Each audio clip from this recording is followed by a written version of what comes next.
Good morning, everybody. Myself, Teshwini PG from Department of Botany, Virishava College, Ballari. Today, I am dealing with 6th semester 6.1 paper, topic vegetative propagation methods. So, today we'll see about vegetative propagation. Firstly, we know that agriculture is a major occupation in India. For increasing the economy, modern techniques are introduced by using new farming equipments and technology. So, India is known as the land of agriculture to increase the quantity and quality of the yield.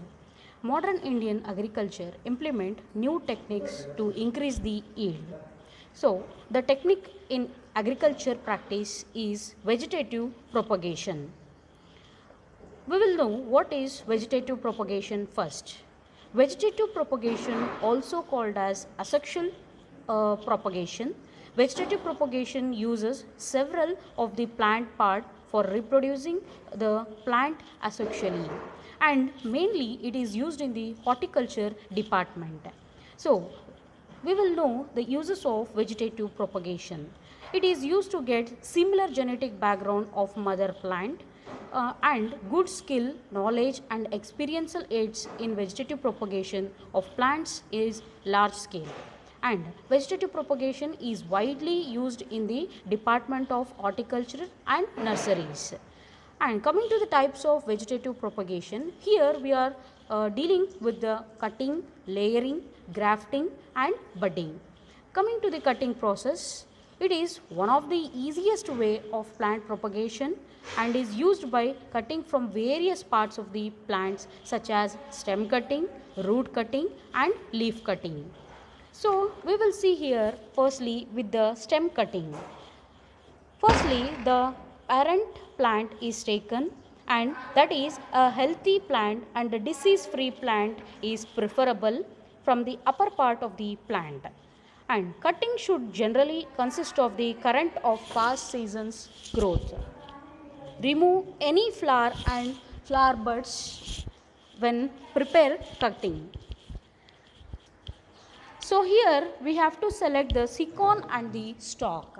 One part it is called as the sicon here, and the other lower part it is called as stalk. Stem cutting from healthy disease free plants preferable from the upper part of the plant. And here remove any flower and flower buds when preparing cuttings. Coming to the leaf cutting, we can see here the leaf cutting are prepared from leaves with or without their stalk. Those are called as petioles. So, leaf succession cutting can be used for propagating plants. Leaf cutting consists of a single leaf attached to a piece of 1 to 1 by 2 inch stem. So here we can see the dominant bud located where the leaf stalk joins the stem, which gives rise to a new shoot branches. And next one we can see here the root cuttings, and it is very difficult to use the root cuttings, and it is one of the most reliable and economical ways. Large fleshy root, the thicker the better. So the best way to keep track of up and down is to make a flat cut on the top upside and a slanted cut on down or bottom. Here in the picture it is very clear where the slight cutting is seen from the upper part and even in the lower part. Water the plant to settle the roots back into the soil properly. That is very important where the watering is concerned. We can see here the upper part the sicon and the lower part the stalk, and laterly it is wrapped and waxed here.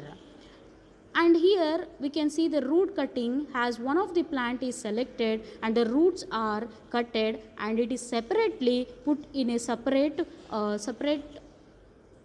container, and it is been filled with the mud, and then it is started to grow.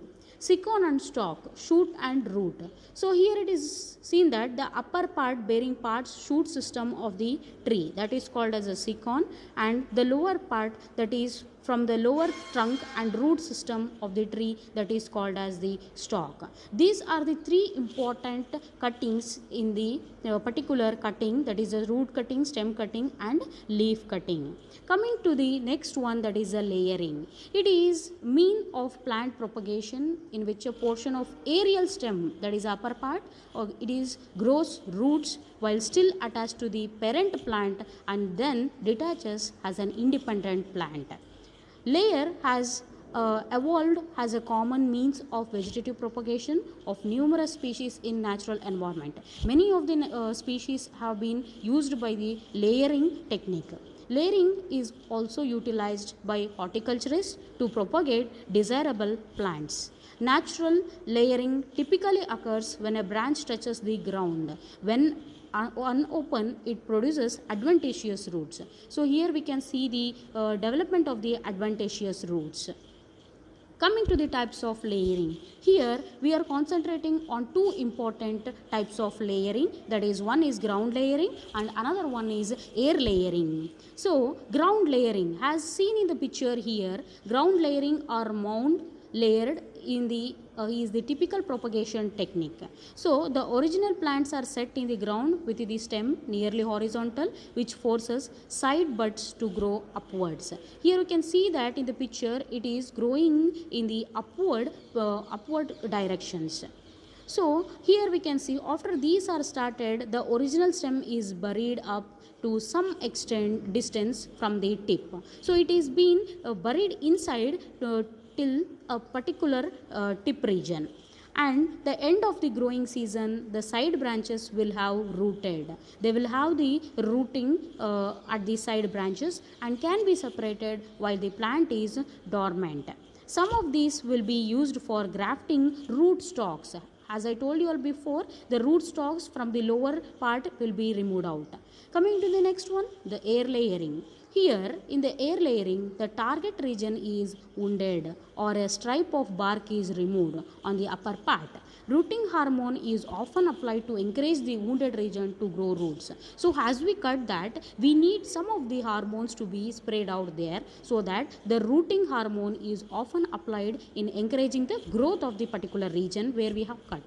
When sufficient roots have grown from the wood, the stem from the parent plant is removed and planted. Means we can plant it in another pot and we will get that particular plant in a new variety. It can take the layer from a few weeks to one or more growing seasons to produce sufficient roots. It is not immediately grown, but it takes few of the weeks to grow the particular plant species. Next, coming to the grafting. Here, graft or graft tag is an horticulture technique whereby tissue from one plant are inserted into those of others. So it is very clear that here the sicon and the a particular stalk is taken and one plant are inserted into those of the another. So the technique is most commonly used asexual propagation of commercially grown plants. We can even take our very familiar example, that is Magnifera indica, that is mango tree, and here the techniques in the grafting are three types: splice or whip graft, whip and tongue graft, or approach grafting. So it is very common here, that is the splice, whip and approach grafting. So coming to the splice or whip graft, here you can see there the sicon and the stalk here. It is very simple, popular and easy to perform method of grafting for small materials. For roses and all, you can take an example here and use the upper part and cut the lower part also, the sicon and the stalk. It is usually done when the sap has started to rise before the bud break.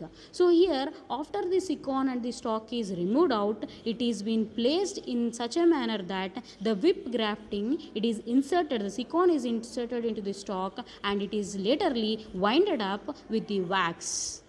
So this is how the splice of the whip grafting is taking place. Next, whip or and tongue grafting we call it as. It is very common one where the tongue grafting is seen here. Naturally compresses due to wood elasticity. Usually this why this whip grafting is used or tongue grafting is used, that the natural compression that due to wood elasticity is seen here. Splice grafting, no compression. Here we can, in the splice grafting, we are not finding the compression nature, but in the whip or the tongue grafting, we are very much seeing the natural compression due to wood elasticity. So here we can see it has the high rate of success, as if offers the most cambium contact between the two species, and especially it is common in the fruits like apples here. Next, coming to the approach grafting, this is the last type of grafting here, and approach grafting or in arch is used to join together plants that are otherwise difficult to join. So two different potted plants are taken, they have cut at the middle and laterly they are winded up. It is used in bleaching. The graft can be successfully accomplished any time of the year. You can take mango seeds, mango or the guava, especially that is Sidum gujabum, scientific name of the guava. So that is a one plant, you can take it, and this is how the approach grafting is taking place. Here first cut is seen at the top, that is a sicon, and the lower one, the stalk, that is a second one here. So lastly, by the budding method. Here in the budding we have three different types. So that is a crown grafting, slide grafting, wedge grafting. So here we can see in the budding, that is a crown grafting, the sicon on the topper part and the stalk at the lower part. And second picture you can see it very clearly, the tongue or the whip grafting is seen, and here with the wedge grafting, the sicon and the stalk are placed very clearly here, and laterly these two are brought together and it is been winded up. That is the last one with the approach grafting here. Usually we can see in the types of grafting, the sicon and the stalk are placed clearly, and after inserting it is being strongly binded with the disease shield and soft wax covering. Due to this soft wax covering, it is very much tightly fixed. And this is the T budding. Lastly, with the T budding, where the T-shaped structure is seen here, and the sicon is taken out in the T shape and inserted, and laterly it is winded up with the sealed one, that is a waxy covering, that is a soft waxy covering. These are the types of buddings here. So, as asexual reproduction is the vegetative reproduction in which new organism develop from the parent organism by simple division. So budding, fragmenting, mitosis, regeneration, vegetative propagation, all of the types of asexual reproduction. In this type of reproduction, the produced organisms and the parent organism are exactly alike. Thus, asexual reproduction does not contribute into evolution, as it does not cause variation. But still, it's important for growth of the organisms.